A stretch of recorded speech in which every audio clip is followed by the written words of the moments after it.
Hi, this is Chico Resch. You are listening to the Let's Go Devils podcast on the Primetime Radio Network.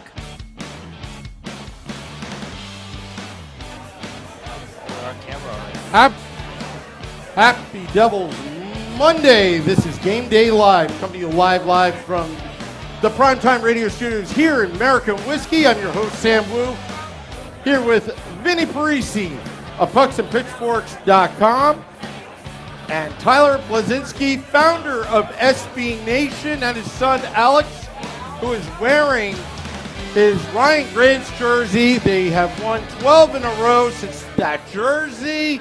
Welcome. We're live at American Whiskey. Tyler, you're coming here from California. I am. I flew 3,000 miles for this. Tell us your trip so far. It's been fabulous, actually. I paid like $32 just so that I could listen to the Devils broadcast on the radio.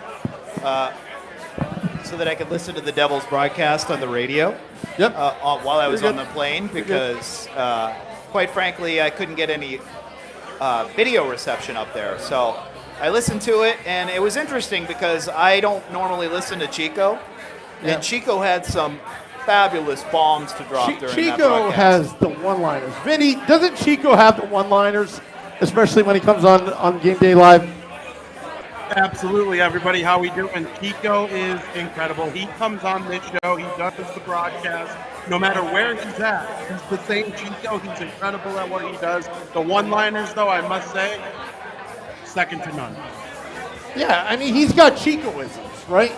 Well, I mean, my favorite one that he gave to me while I was on the plane, and I had to tweet it at the time, was the Devils are like a storm that was supposed to end at 5 p.m., and it's 9 p.m., and it's still going on. And that was a perfect analogy for how the Devils are attacking the games right now. Well, I like it's beautiful. The Great White North is now painted red and black. Yeah. I like that one, too. Yes, that was fabulous as well. Hopefully that continues tonight. Yeah. Well, big game tonight.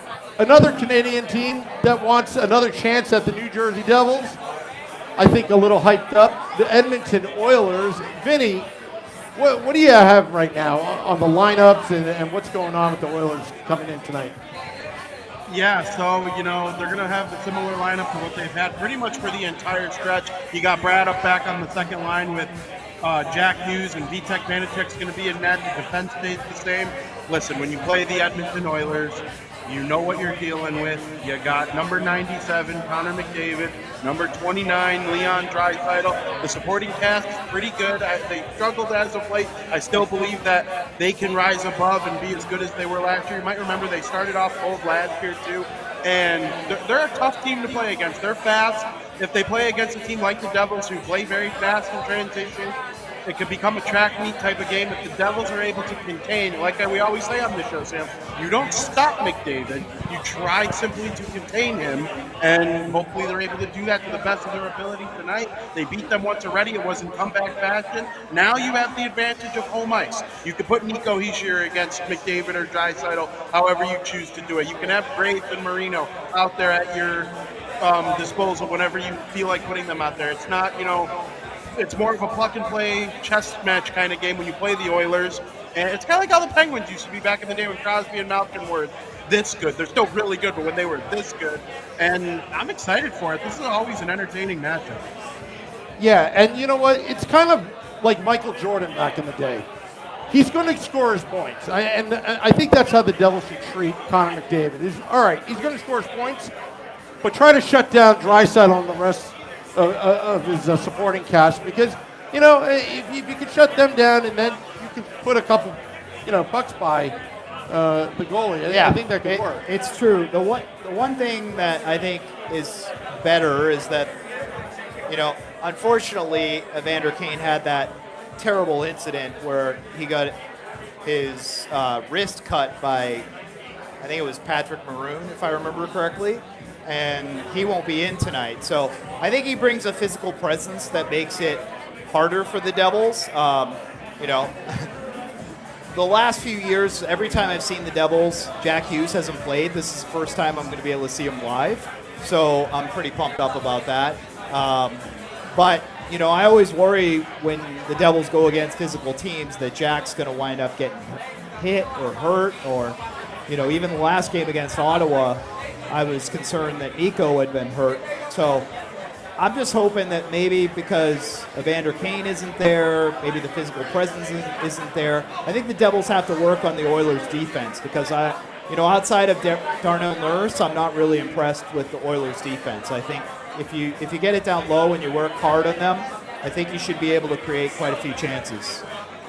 Yeah, I agree with that too. And you know what the Devils are doing really, really well right now? They're back checking. They're forechecking. They are just forechecking the heck out of their opponents.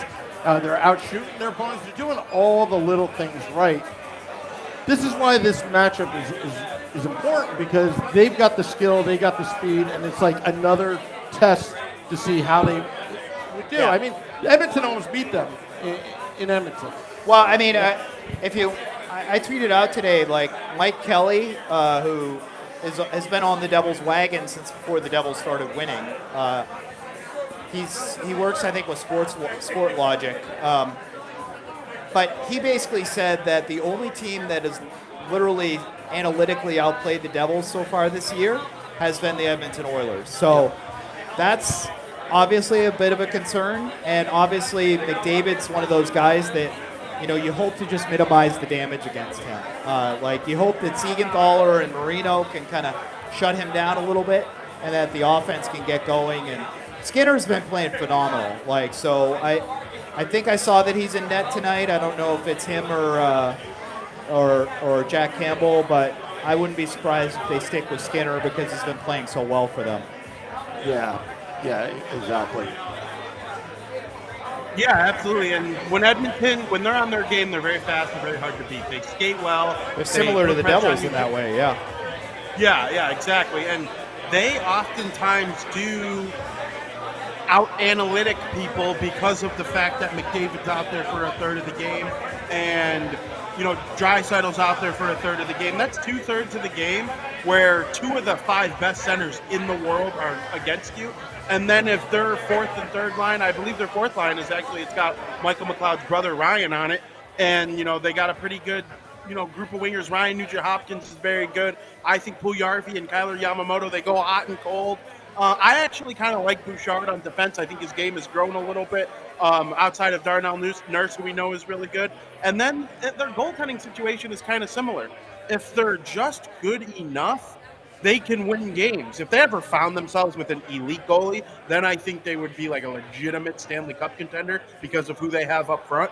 But if they get good enough goaltending like the Devils, well, Vitek Vanacek has been a little bit better than good enough lately, but I still think there's room to grow. And the Oilers are kind of in the same boat. It's weird because McDavid and Draisaitl are better than Hughes and Hischier, but Draisaitl, they are better, but that doesn't mean that our guys aren't great too, like top 20 level players in the NHL. And the supporting cast on this team is better. They don't have a fourth line as good as the BMW line. They don't have a Dawson Mercer playing on their third line. So I'm curious what you guys think about that. No, I completely agree with you. I think, you brought up a great point earlier when you talked about the fact that they play so fast. I think if the Devils need to shut down that quickness, and so far they have 2 of the top defensive pairs in the entire league in Siegenthaler and Hamilton and Marino and Graves. And I'm bringing up Graves because my son's a huge Gravy fan. So I'll be bringing him up repeatedly. And when I interviewed Tom Fitzgerald, I literally asked him if there was any chance that he could re-sign Ryan Graves on behalf of my son. Tom very gracefully skirted the question and said, well, you asked the question, so you can check that box off. So unfortunately, my son didn't get the news that he wanted, but I basically told him that if Ryan Graves resigns, I'm going to get him an authentic jersey with Ryan Graves on the back. So fingers crossed for that, because I think Ryan Graves brings a lot to this team, and it would be unfortunate to see him go. Remember, he scored a huge goal against them last time they played. Yeah. Oh, yeah. He tied it up. Yeah. What is it that makes you such a big Ryan Graves fan? What's your favorite part of his game? Hold on a second. Go ahead, Alex. Yep, you're good.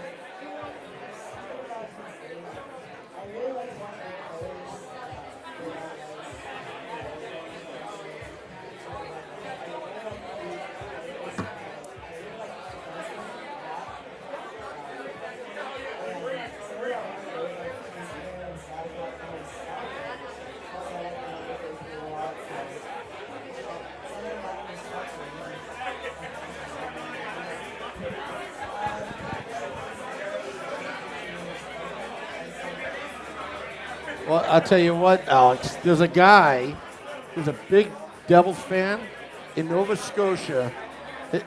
His screen handle is Lil Fireboy, and he's a big Braves fan. And he would appreciate what you just said. He would appreciate it. He came to last year to one of our events from Nova Scotia. Out of all, and he got to meet Ryan Graves. He's a volunteer firefighter. Yep. Too. Yep. Yeah, we love Ryan Graves on this podcast. He fits into everything that we're doing over here, and we talk about the beat politics and all that. He's right into it. So big Ryan Graves fans here. Hey, Vinnie, not to be controversial or anything, but I gotta ask you, not to put you on the spot, but if you're making a decision, if you're Tom Fitzgerald, do you re-sign Ryan Graves or Damon Severson? Because I have a feeling it's an either-or type of situation. And is he the type of player that you re-sign with the thought that maybe Luke Hughes is the type of player that maybe replaces Brendan Smith down the road? So, or Ryan Graves. So I'm curious. I'm wondering what your opinion is. So I am of the opinion I would sign Graves if I had to choose between Graves and Severson. And the reason for that is I believe both Simone Nemec and Luke Hughes have a skill set more similar to Damon Severson, but probably better and with a higher ceiling offensively. So I think Damon Severson, based on all the points he's put up, listen, close to 200 points from the back end in 400-something games, those don't grow on trees for as many defensive lapses as he's had over the years. You know, like I said, those points don't grow on trees. So I think another team like a Toronto Maple Leafs or an Edmonton Oilers or something like that might be interested in a guy like Damon Severson. So I would choose Graves because I think if you run three, like, defensive defensemen, two pretty good two-way defensemen, so like a Dougie Hamilton and a Luke Hughes, like, they're better than pretty good. And then a guy who is kind of like just a average two-way guy, maybe that becomes Simone Nemec. Maybe he's even better than, pretty good. I don't know, but I think you would probably give up the guy who's a little higher ceiling offensively because they have other guys that can take over that kind of role. And you keep Graves because the only one really on the team that's comparable to Graves is like Siegenthaler, because I think both of them have a higher offensive ceiling than a Marino, but they both defend incredibly well. But Graves is just such a big body, hard to move. So that's where I stand on it. Okay. You're making my son happy right now, but Alex, I'm so sorry. I'm called Producer Sam on this podcast because I screw up a lot. I forgot to turn on your mic. Oh. So you got to repeat whatever you just said, why you like Ryan Graves. And Vinny, let us confirm that you can hear him. Don't say anything different, buddy. Yeah. I'll give you a thumbs up if I can. Okay. Oh, nope, we don't have you. Hold on. Talk in the mic. Testing. Yeah, no, you got to talk loud. Testing. Can you hear me? Talk louder. He's We soft, can hear you. he's soft. Yep. All right. Yeah. You can hear me? Oh, I can hear you now. Yeah. So I really like watching big defensemen, like unmovable players down on the ice. It's just something special about how they play, especially the cannon of a slap shot that a lot of them have, which is really fun to watch. I like the number 33 a lot, so last name Graves is really cool also. He's got some great salad. Salad, I love it. Yeah. I love it. Outstanding salad. And Gravy salad. You could have said flow too. That would have Yeah. worked, but, he just plays in a way that I really enjoy watching. So it's something about that just really stuck to me. So I feel like he's really I unappreciated love to too. hear that. I love to hear that, Alex. I was playing NHL 23 earlier today, and if you use the Devils and you're controlling Ryan Graves, nobody on the Devils lays out bigger hits in the video game than Ryan Graves. So he's a big boy, and he enjoys playing. And you know what?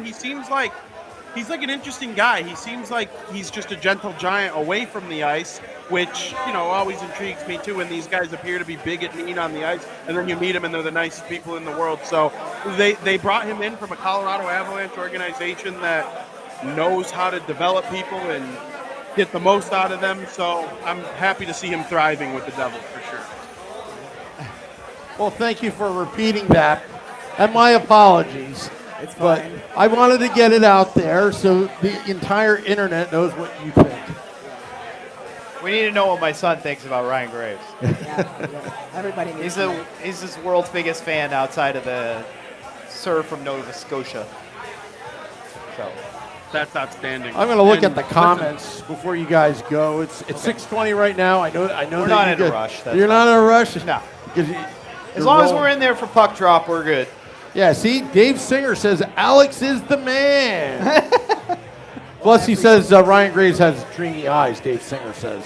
And then Alan Cosman, that's Lil Fireboy. He says he's definitely a humble guy.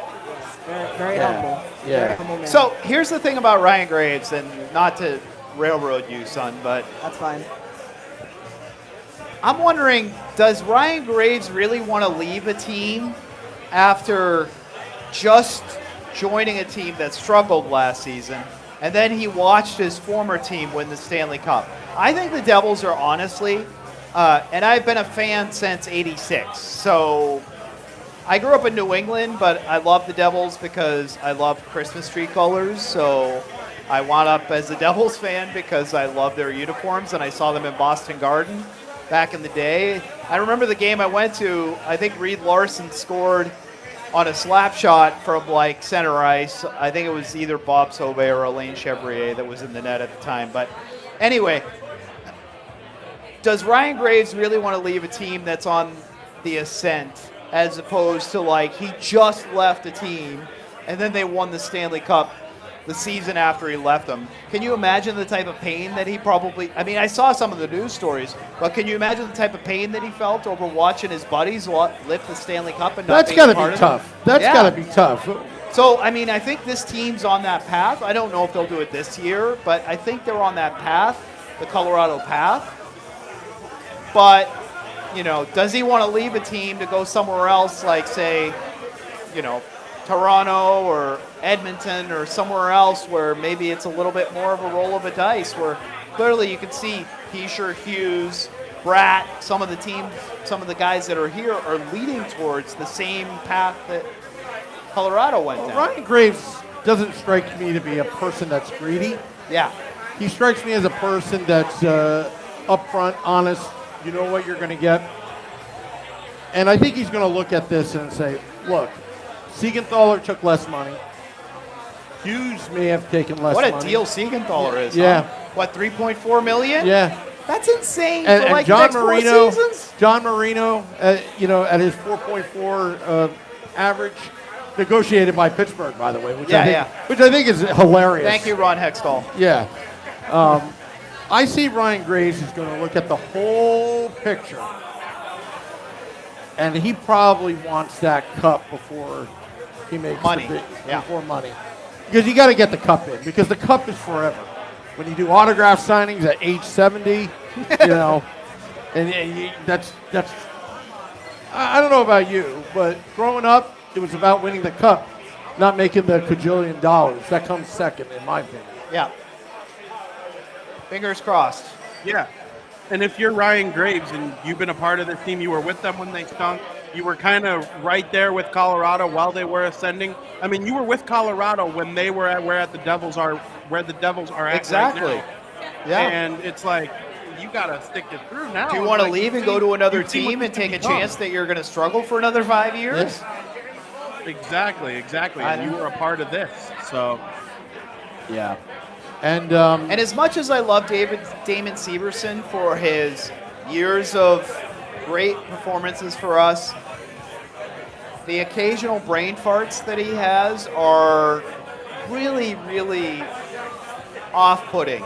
Like, he will make a phenomenal 200-foot pass to Jack Hughes to send him in for a breakaway, but then, literally in the same game, he'll toss it back and forth to Brendan Smith 6 times in his own zone instead of just getting it out. And it'll lead to a goal by the opposition, and you're like pulling your hair out. Like, why didn't you just get that puck out? Like, so I don't know. Like, to me, Gravy doesn't do that same. Like, he's not the epic highs and the tragic lows that Damon Severson is. And that's what the Devils need. Yeah. They need an even keel. I think that's the whole 12-game heater, is that they're even keel throughout. They've been winning in so many different ways. Exactly. They're either beating you up or they're coming back. And what's really nice is when they're down a goal, they strike back within 30 seconds. Yeah. Which always happened to the Devils in the last few seasons. It's amazing. And you know what? I don't know how long you've been a fan, Vinnie and Sam, but I've been a fan since '86, and I can honestly tell you that the only time that I've ever been as excited about Devils offense was the 2000, 2001 seasons when they had the A-line. Yep. The rest of the time, we've been a sort of, I don't want to say middling offense, but we've never been the type of dynamic offense that we are now with Heischer, Hughes. The Heischer line with Zetterlund and Tatar has just been dominating the puck. And then you have Bratt and Hughes on the same line. It's like I've never had, even when the Devils were winning cups, when they went back-to-back years to the Stanley Cup Finals in 2000 and 2001, it was because of the A-line. And I love the A-line. The A-line is my favorite line in Devils history. And to me, it was separated far too soon. I wish that it had gone on longer than it had. And I nearly quit hockey after they lost in 2001. I was like, oh, this is so heartbreaking. But because you could have had back-to-backs and you didn't. But to see the offense the way it is now, it's so enthralling as a Devils fan, because we were always known as this defensive trap team, this boring team, and like, to be creating the way they are, to be constantly going the way they are, it's phenomenal. Yeah. I love it. Look at the crowd outside. I know, this is crazy. It is absolutely nuts. It's bedlam here. Like, American whiskey, the crowd, they're all piled in. Outside, there's just no room to walk, Vinny. The best part, hardly any Oilers fans. Yeah.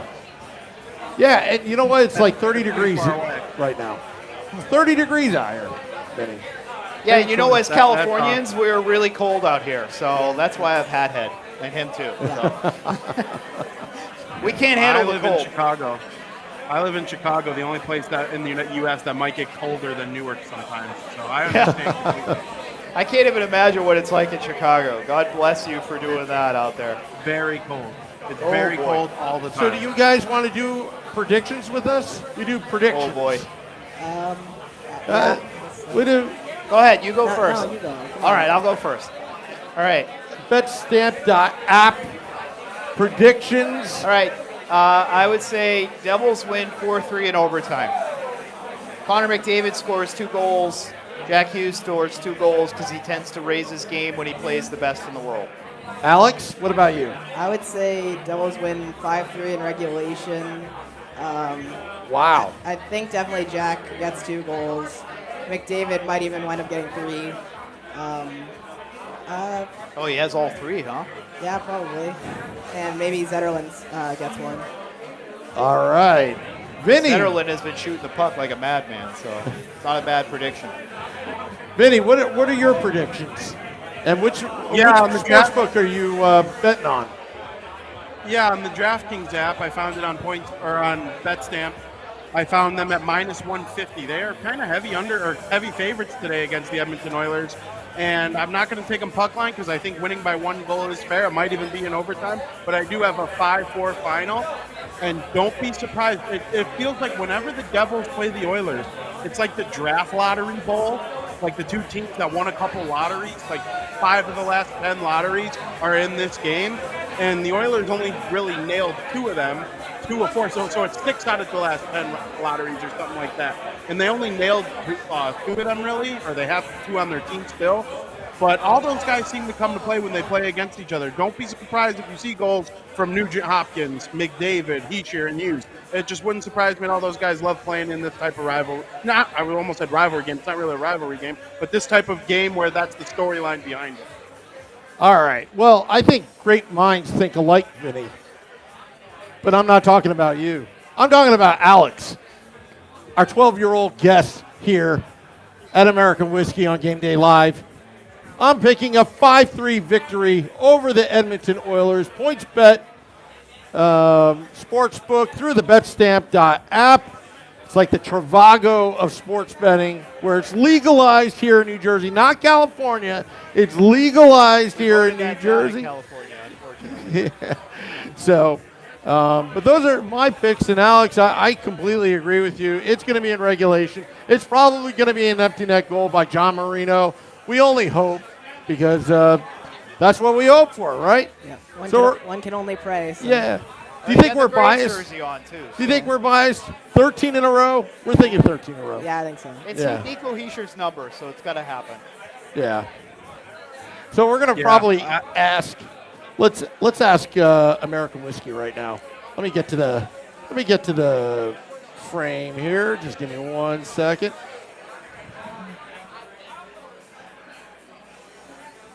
I don't know. You want to shout it out, Vinny, or you want me to shout it out? You could do it since you're there. I'll do it when I'm there. Are the Devils going to win tonight, 13 in a row? No, louder than that. Come on. You got to be louder than that. Are the Devils going to win 13 in a row and kick the Oilers' ass? Whoa, come on. Oh. I think they're a little nervous because it's 13. That's what I think. I mean, yeah, it's hard. I mean, those Oilers, they're good. But I hope Ryan Graves scores a goal so bad. I will be so excited if you guys came all the way from California to see your guy score a goal. Listen, he's not much of a goal scorer, so that means that if he does score one for you with you in attendance, you got to go out and have a nice dinner, maybe some steak or something, maybe buy a lottery ticket. There's just something you got to do. Remember, anything can happen in Jersey. Anything can happen. Anything can. So, well, guys, thank you so much for coming on Game Day Live. Thank you for having us, Sam. And by the way, Sam gave my son a nice gift of classic New Jersey Devils bobbleheads. This man is a legend. He's awesome. He's like, my 12-year-old son is gaga over the moon. So listen to him. He's fantastic. Also, I write on All About the Jersey every Friday. So tune in to All About the Jersey. And you get to see my random thoughts about everything. I will be writing about my trip to Jersey this week. Oh, great. Also going to the Leafs game on Wednesday. So. Oh, well, thank you. Yes. All right. Well, you guys enjoy the game, and we'll close up shop. And thank you very much, Tyler. Thank you, Alex. All right. Alex and Tyler, thank you for coming on the podcast. And we'll talk about a little bit more about your stories about SB Nation and founding that wonderful website and organization as they're leaving, going to the game, Vinny. Oh, my goodness. And thanks, Alex. Vinny, what a wonderful family programming that we produced here today. We sure did. I loved every second of that. I hope they go and have the best time of their life. I hope Graves scores a goal so bad. I will be tweeting to the high heavens if Graves scores a goal, and it's going to be felt if he scores. I just hope he does. I love when younger kids under the age of 18, when they're enjoying hockey the way that we do, that's how you grow the game. That's how this whole thing works. So let's go Devils, as we said. Yeah, and I want to give a big shout out to YouTube Live, 69 Mega. I didn't want to do that in front of Alex. The unwanted spammer Ranger fan, 69 Mega on our YouTube Live channel at Let's Go to Devils. You can find us on Twitter at Let's Go Devils Pod, and on Facebook at Let's Go Devils Podcast, and Twitch as well. Vinny, thank you. And, we'll be back after the game. Devils After Dark with Scotty of SiriusXM Liquid Metal, and I will recap the game that was here at American Whiskey. I'll be here on Wednesday as well, and Saturday. 3 times in 1 week, Vinny. Yeah, that's very good. Sam is a legend. Tyler is very much right about that. And I hope the Ranger fan in the chat that's spamming is comfortable with the fact that MoneyPuck.com has them at only a 57% chance to make it to the postseason, and that they're wasting Artemi Panarin, Igor Shesterkin, and Adam Fox like fruit on a dead tree. Let's go, Devils! Yep, let's go Devils, and we're going to get out of here in just a sec. Vinny, hit the music. Want to thank all those tuning in on the social media, YouTube Live, Facebook Live, Twitter Live, and Twitch. Well, I think we got our audio issues figured out, Vinny. Woo! Wow. Now we can have Chico Resch back on the program. Devils After Dark after the game. Remember to tip your bartenders. Thank you, American Whiskey. Till next time, let's go Devils.